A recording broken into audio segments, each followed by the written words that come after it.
언제나 필승! 네, 반갑습니다. 필승입니다. 자, 알게 모르게 시장이 매우 빠르게 커지는 시장이 있습니다. 특히나 사람들의 오해를 받고 있기 때문에 그 기회가 더욱더 클 것이라고 예상되고 있고요. 바로 저궤도 인공위성 통신망이라고 생각하고 있습니다. 그럼 그 이유에 대해서 말씀드리겠습니다. 일단 저궤도 위성이란 무엇이냐, 이것부터 좀 말씀드리고 시작해야 될 것 같아요. 일단 저궤도 위성, 그리고 그에 쓰이는 안테나, 그리고 인텔리안 테크의 관계에 대해서 말씀드리겠습니다. 일단 인텔리안 테크는 위성통신망에 쓰이는 핵심적인 안테나 기업입니다. 얼마나 핵심적이냐? 일단 전세계 1위 기업이에요. 2위 기업과도 그 캐파와 기술 경쟁력에서 꽤나 큰 차이가 있습니다. 사실 이 안테나라고 한다면 우리가 예전에 사용했던 것들이 있죠. 바로 스카이라이프, 스카이라이프 인공위성 안테나라고 보시면 되겠는데, 이렇게 접시 모양으로 해서 이게 무슨 기술력이 있냐, 그냥 플라스틱같이 생긴 거 세워놓고 통신망 받으면 되지 않느냐, 이런 식으로 볼 수도 있겠지만, 사실 그때의 안테나 기술과 지금의 안테나 기술은 하늘과 땅 차이라고 볼 수도 있어요. 왜냐면 자, 그때의 안테나 기술은 인공위성이라고 하더라도 중궤도 혹은 고궤도에 위치했었습니다. 대략 한 2000km에서 뭐 10,000km, 30,000km까지 있었던 것이고, 이런 인공위성들의 특징은 움직이지 않아요. 대략 한 10대 정도만 있더라도 전 지구를 커버할 수 있을 정도의 그런 어마무시한 거리에 있고 어마무시한 커버리지를 가지고 있기 때문에 이런 안테나들이 굳이 움직일 필요가 없어요. 이대로만 있으면 워낙에 범위가 넓기 때문에 통신망이 다 쓰여집니다. 그런데 지금 이제는 이런 중궤도, 고궤도 위성보다는 사실 속도가 훨씬 더 빨라야 되기 때문에 우리가 AI 혹은 자율주행만 생각하더라도 그 속도가 어마무시하게 빨라야 된다는 것은 누구나 알고 있는 사실이에요. 특히나 이쪽 산업에서 일하고 계신 분들의 이야기를 들어보면 6G부터, 지금 5G 시대죠. 6G부터 인공위성 통신망이 필수적으로 활용될 것이다라고 예상을 하고 있는데, 제 생각은 다릅니다. 저는 5G부터 지금 당장 인공위성 통신망은 필수적이라고 할 수 있습니다. 그 이유에 대해서도 추후에 말씀을 드려볼게요. 자, 그렇다면 지금의 저궤도 인공위성 안테나의 차이는 무엇이냐? 저궤도라고 한다면 약 한 500km 정도, 500km 정도의 인공위성들이 막 떠 있습니다. 떠 있고, 고궤도, 중궤도와 다르게 속도가 매우 빨라요. 이렇게 지속적으로 움직이고 있기 때문에 이런 것들을 봤을 때에도, 그런 이렇게 인공위성이 빠르게 움직이니까 당연히 이 통신망을, 통신에 대한 그런 망을 이제 받아야 되는 인공위성도 사실상 통신망을 받기가 굉장히 어려울 것이고요. 받으려고 하더라도 상당히 빠르게 이렇게 움직이면서 자동으로 AI를 통해서, 자율주행을 통해서 움직이면서 계속적으로 통신망을 받아야 될 것입니다. 이렇게 인공위성이 이렇게 움직이니까요. 이런 것들을 통신망을, 그러니까 통신에 대한 그런 그런 것들, 신호들을 받기가 매우 어려운 것인데, 이런 것들을 실시간으로 매우 빠르게 할 수 있는 것들이 바로 인텔리안 테크와 같은 그런 저궤도 인공위성에 대한 그런 안테나라고 할 수 있는 것이고, 사실 지금까지는 이렇게 움직여야 되는 그 인공위성의 특징 중에 하나가 거의 대부분은 해상용 안테나로 많이 쓰였어요. 해상용이라 한다면 역시나 배도 꾸준하게 움직이기 때문에 배 안에서도 인터넷은 필수죠. 그래서 이런 것들을 봤을 때에도 결국 지금까지는 인텔리안 테크는 해상용 안테나에서 주로 컸었고요. 대략 점유율은 60%입니다. 약간 5개 정도 기업이 있는데 그 중에서 60%를 인텔리안 테크가 차지하고 있어요. 그만큼 압도적인 경쟁력을 가지고 있다, 이렇게 보시면 될 것 같고, 특히 이제 중궤도, 고궤도와 이제 저궤도의 차이점에서 이 속도뿐만 아니라 사실상 조금 더 주목해야 될 점이, 고궤도와 중궤도는 잘 끊겨요. 워낙에 멀리 있다 보니까 기상에 대한 그런 영향도 많이 받고요. 우리 어렸을 때 가끔씩 TV 안 나왔죠? 비가 굉장히 많이 오면 TV가 안 나왔어요. 특히 스카이라이프 이런 것들은 거의 못 보다시피 했었는데, 그런 것들이 통신이 매우 약하기 때문에, 그리고 매우 거리가 멀기 때문에, 속도가 매우 느리기 때문에, 이런 것들에 대해서는 어느 정도의 그런 악화가 되면, 기상 악화라던가 혹은 컨디션이 악화가 되면 고스란히 통신이 끊기는 그런 굉장히 치명적인 단점이 있는데, 저궤도 위성 같은 경우는 그럴 일이 거의 없어요. 있어서는 안 되겠죠. 자율주행하고 있는데 갑자기 통신망이 끊긴다거나 통신 서비스가 끊겨버리면 그것만큼 재앙도 없겠죠. 특히 이제 우리가 사용하고 있는 챗 GPT 같은 경우도 한때는 속도가 매우 느렸어요. 트래픽이 몰리면 속도가 매우 느렸었는데, 이런 것들을 봤을 때에도 결국 그 속도에 대해서는 가면 갈수록 더 빨라질 수밖에 없다라는 것이고, 사물과 인간이 지속적으로 24시간 동안 지속적으로 그런 상호작용이 돼야 되는 그런 미래 시대에서, 4차 산업 시대에서는 특히나 매우 필수적인 시대가 되고 있다, 이렇게 보시면 될 것 같습니다. 특히 이제 이런 것들을 봤을 때 자율주행을 말씀드렸었는데, 자율주행은 당연히 이렇게 못생긴 접시 안테나가 들어가진 않겠죠. 이렇게 평평한 평판형 평판형 안테나라고 해서 이런 안테나들이 들어가게 될 것입니다. 그러면 이 차이가 또 무엇이냐? 이거 둘 다 인텔리안 테크가 1위에요. 둘 다 인텔리안 테크가 꽉 잡고 있습니다. 일단 이것은 굉장히 크죠. 접시 안테나 일단 매우 큽니다. 차이는 실을 수 없어요. 따라서 우리가 쉽게 말해서 통신사들이 세우는 기지국이라고 생각하시면 되겠습니다. 인공위성에 통신을 쏴주면 여기서 받아서 이제 통신을 퍼뜨려주는 그런 기지국과 같은 역할을 다 하시면 될 것 같고, 이런 평판형 같은 경우는 전자식이에요. 그러니까 물리적으로 굳이 이렇게 움직이면서 통신망을 받지 않더라도 전자식으로 다 받기 때문에, 유도를 해서 받기 때문에 자율주행 차와 같이 혹은 움직이는 것들과 같이 굉장히 좀 간단하게 특히나 이제 차세대 이제 안테나라고 불릴 만큼 사실 디자인적으로나 혹은 휴대성 면에서 훨씬 더 압도적으로 좋기 때문에 역시 이런 부분에 대해서도 좀 주목할 필요가 있다. 개인적으로는 그렇게 보고 있습니다. 특히 제가 주목하고 있는 부분은 지금까지 스타링크, 스페이스 X만이 저궤도 위성, 그러니까 인공위성 통신망에서 가장 앞서가는 기업이라고 생각하시는 분들 많을 텐데, 내년부터는 얘기가 달라져요. 일단 스타링크 같은 경우가 대략 3년 내에 지금까지 이미 확정시 되고 있는, 그러니까 허가까지 받고 확정시 되고 있는 그런 인공위성이 대략 4,400개 정도 됩니다.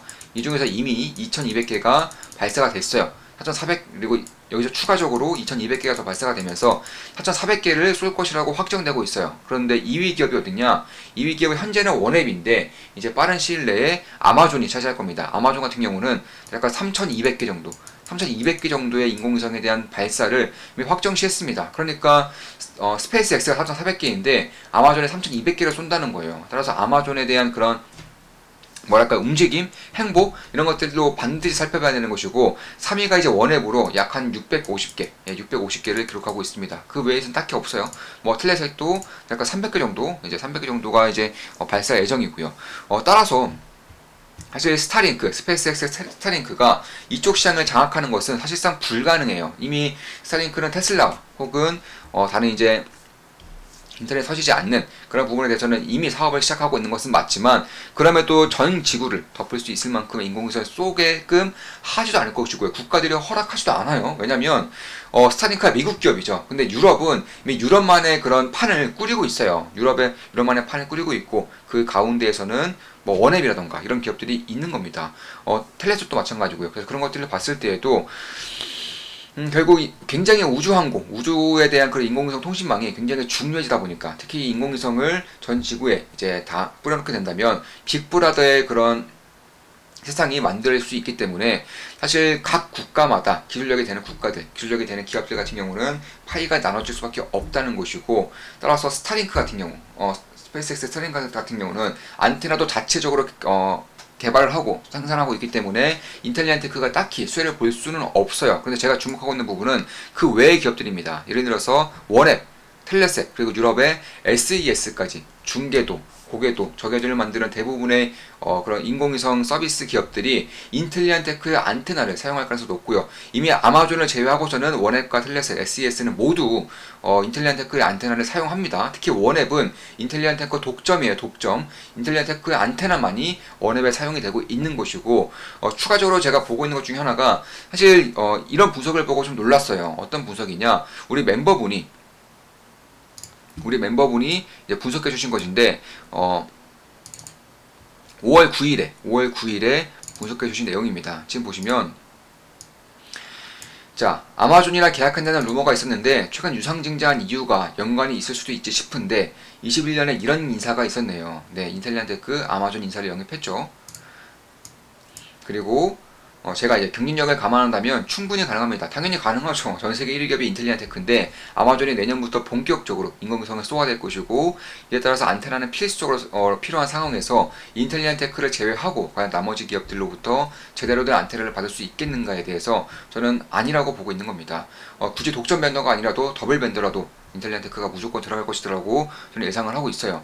네, 최근 유상증자 보고서 신고 내용이 수정되었는데 A사가 새로운 고객으로 편입이 되었네요. 텔레셋, SES, 원앱은 이미 고객사이니 아마존, 스타링크뿐인데 아마존이 유력해 보입니다. 적절한 시기에 나이스한 분석을 하셨군요. 이제 기회 발생시 잡으면 되겠죠. 굿입니다. 이렇게 말씀을 드렸었고, 5월 9일에 이런 분석을 해주신 거예요. 우리 멤버 중에 한 분입니다. 5월 9일이면 정확히 이날이죠. 정말 정확한 변곡점 직전에서, 변곡점 직전에서 말씀을 주신 것이고, 그 이후에 주가는 상승하고 있죠. 참고로 저도 인텔리안테크에 투자를 진행하고 있고, 현재는 약간의 수익을 내고 있어요. 따라서 제가 모든 영상은 매수매도, 추천 리딩 절대 아닌 거 다들 알고 계시죠? 참고하시면 되겠습니다. 그래서 그런 것들을 봤을 때, 결국 우리 멤버분이 분석해 주신 내용대로 사실 최근에 이제 다트의 그런 공시 자료들을 보면 인텔리안테크가 유상증자를 얼마 전에 1,000억 원 가량 했습니다. 1,000억 원 하면서 주가는 급락했죠. 유상증자에 대한 이미지가 상당히 안 좋아서 그런 것인데 그 이유를 볼 필요가 있어요. 일단 유상증자와 동시에 거의 동시다발적으로 새로운 협력사, 새로운 고객사가 추가되었다라고 공시가 되었고요. 딱히 아마존 말고는 사실 지금 시기에 이제 1,000억 원 정도의 그런 유상증자를 받을 만큼의 고객사가 나타날 수 있을까에 대해서 저는 합리적인 그런 생각을 하고 있다, 이렇게 보고 있습니다. 아마존은 이미 미국의 이제 통신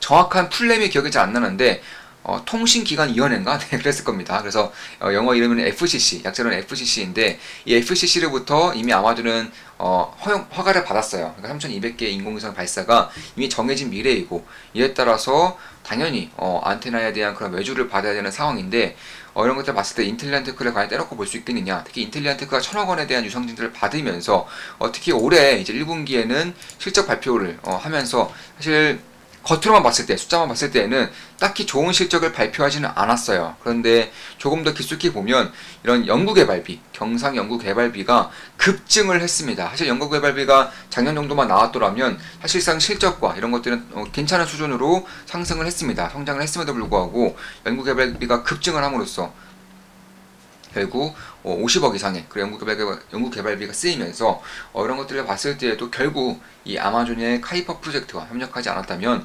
유상증자와 급작스럽게 증가한 연구개발비를 설명할 수 있을까? 개인적으로는 그렇게 보고 있는 겁니다. 따라서 이 원앱보다 이런 아마존의 그런 사이즈가 대략 한 5배 정도? 한 4배에서 5배 정도 크기 때문에 원앱이 아니라 SEC가 아니라 텔레스뿐만 아니라 아마존까지 인텔리안테크의 그런 고객사로 남아준다면, 새롭게 들어온다면 인텔리안테크 같은 경우는 당연히 밸류에이션 리레이팅과 동시에 실적에 대한 기대감도 상당히 커질 것이고요. 실제로 실적도 내년 혹은 내후년부터는 매우 크게 퀀텀 점프할 것으로 예상을 하고 있습니다. 그래서 그런 것들을 봤을 때에도 결국 제가 지금 주목하고 있는 것들은 결국 아마존의 인사가 이제 인텔리안테크의 그런 부사장으로 왔다는 것, 그리고 유상증자 이후에, 물론 유상증자에 대한 이유로도 새로운 고객사에 대한 물량 캐파 증설 혹은 그런 커버 이렇게 좀 제시를 했었었고, 그리고 이제 아마존이 내년부터는 본격적인 이제 본격적으로 시장에 뛰어든다는 점, 그런 것들을 좀 종합을 해봤을 때 인텔리안테크의 지금까지의 성장성도 매우 뛰어난 것은 맞지만 그와 동시에 아마존이라는 거대 기업이 인텔리안테크의 고객사가 된다면 당연히 퀀텀 점프에 대한 기대감도 상당히 클 수 있다, 이렇게 보시면 될 것 같습니다. 이미 원앱가는 1,500원 정도, 1,500억 정도의 그런 체결을 이미 했습니다. 그리고 그 외에도 SEC, 트레세가도 약간 700억 원 이상의 그런 수주를 받은 가운데 아마존까지 뛰어들게 될 경우, 그리고 인텔리안테크가 받을 수 있는 그런 실적에 대한 성장 폭이 향후 얼마까지 늘어날 수 있느냐에 대해서는 꽤나 기대할 만하지 않을까, 이렇게 보고 있습니다.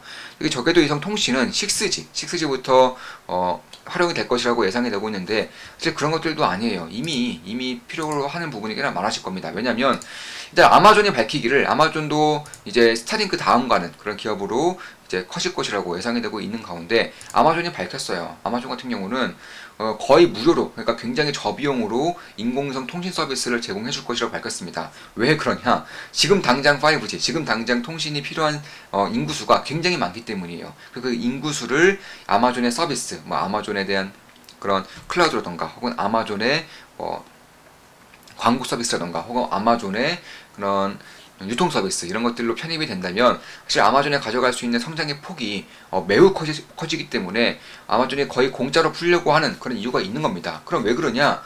자, 일단 아마존이 밝히기를 현재 인터넷을 제대로 사용하지 못하는 인구수가 약간 35억 명이라고 합니다. 35억 명은 거의 50%가 인터넷 이용률이 없다는 겁니다. 인도 같은 경우도 인터넷 이용률이 50% 정도밖에 안 돼요. 그 정도로 굉장히 열악한 부분이 상당히 많은데 대한민국 국민 입장에서는 사실 생각하기가 좀 어렵죠. 왜냐하면 굉장히 땅덩어리가 좁고 인프라가 굉장히 잘 갖춰져 있기 때문에 그런 것인데 그 외의 국가들 땅덩어리가 매우 넓고 인구수가 매우 광범위하게 분포되어 있는 국가들은 사실 인터넷을 활용하지 못하는 인구가 굉장히 많아요.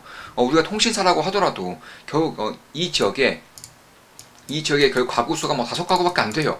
그럼 굳이 기지국까지 세워서 통신 서비스를 받게 해주겠느냐? 아니라는 거죠. 이런 것들이 굉장히 많다는 것이고 실제로 낙후되어 있는 곳들 혹은 산이라던가 혹은 바다 이런 쪽에도 당연히 뭐 비행기도 마찬가지고요. 통신 서비스를 하기가 어려운 거죠. 사실 제가 봤을 때는 제가 지금까지 이제 그런 나름대로 연구를 했을 때에는 전 세계 인구의 대략 20% 이상이 인터넷을 확실하게 이용을 못하고 있어요. 근데 아마존이 왜 50%를 했느냐? 그러니까 우리는 해외여행 갈 때 좀 가끔씩 느꼈을 거예요. 인터넷이 잘 안 터지는 그런 지역들이 있죠. 사실상 인터넷을 사용하고 있다고 하는데 속도가 너무 느려서 인터넷이 있어도 사용하지 않는 경우가 상당히 많다는 겁니다. 실제로 인터넷은 터지는데 터지나 안 터지나 거의 차이가 없을 정도로 낙후되어 있는 지역들은 사실 인터넷이 있다라고 하는데 사용하지 않는 것과 비슷한 맥락이다. 이게 바로 숨겨진 인터넷 미사용률, 인터넷 사용하지 않는 인구수다. 이렇게 아마 아마존에서 평가를 하고 있기 때문에 약간 35억 명 정도, 50% 정도가 추가적인 그런 인공위성 통신망의 통신 서비스의 새로운 고객이 될 수 있다. 이렇게 밝히고 있는 것이라고 저는 개인적으로는 그렇게 보고 있어요. 왜냐하면 완벽하게 인터넷 사용하지 못하는 인구는 20% 정도 되는데 아마존이 50%라고 한 것은 결국 인터넷을 원활하게 그러니까 이 없는 것과 마찬가지인 그 정도의 수준으로 쌓여져 있는 지역이 상당히 넓기 때문에 그런 것이라고 보고 있습니다. 따라서 인공위성에 대한 그런 통신망 서비스에도 굉장히 좀 뭐랄까요, 사실 황금에 대한 황금 산업이 열리고 있다라고 저는 개인적으로 보고 있는 것이고, 특히 이제 4차 산업혁명이 나오면서 4차 산업이 나오면서 뭐 자율주행이라던가 혹은 실시간 IoT라던가 스마트 도시라던가 혹은 AI 이런 것들에 대해서도 사실 5G 이상의 그런 통신 서비스가 반드시 필요해요. 4G로는 결코 해낼 수 없는 것들이 방금 말씀드린 그런 것들이기 때문에 그런 것들을 봤을 때에도 5G가 반드시 필요하다면 결국 그 답은 중궤도, 고궤도도 아니고 저궤도 인공위성 통신망이다. 그 중에서 만약에 아마존까지 인텔리안테크의 고객사가 된다면 스타링크를 제외하고서 모든 그런 인공위성 통신 서비스를 제공하는 모든 기업들이 전부 다 인텔리안테크의 고객사가 된다는 점에서 결국 이쪽에 대한 경쟁이 치열해지면 치열해질수록 산업이 열리면 열릴수록 인텔리안테크는 동시다발적으로 중복적으로 굉장히 큰 수혜를 받을 수 있다는 점에서 저는 지금부터라도 좀 주목할 필요가 있지 않을까 개인적으로 그렇게 보고 있습니다. 그 외에도 이미 원앱은 네옴시티와도 대략 한 2,500억 원 정도, 2,500억 이상의 그런 조인트 벤처를 이미 설립을 했어요. 그러니까 네옴시티 같은 경우도 미래의 스마트 시티죠. 지금까지 그런 기지국 세우고 일일이 이렇게 하는 것이 아니라 그냥 인공위성 통신망을 이용하겠다는 거예요. 그런 것들을 이제 원앱이 이미 계약을 따는 상태이고 원앱의 독점 벤더는 인텔리안테크입니다. 따라서 인텔리안테크는 네옴시티에 숨겨진 핵심 기업이다. 이렇게 볼 수도 있다라고 보고 있습니다. 자, 이것으로 방송 마치겠습니다. 지금까지 인텔리안테크 그리고 인공위성 통신망 서비스 5G, 6G에 대해서 좀 핵심만 추려서 분석을 해드렸고 네옴시티에 대해서도 간략하게 좀 말씀을 드렸습니다. 앞으로도 좋은 분석, 좋은 기업 분석으로 찾아뵙겠습니다. 필승이었습니다. 필승!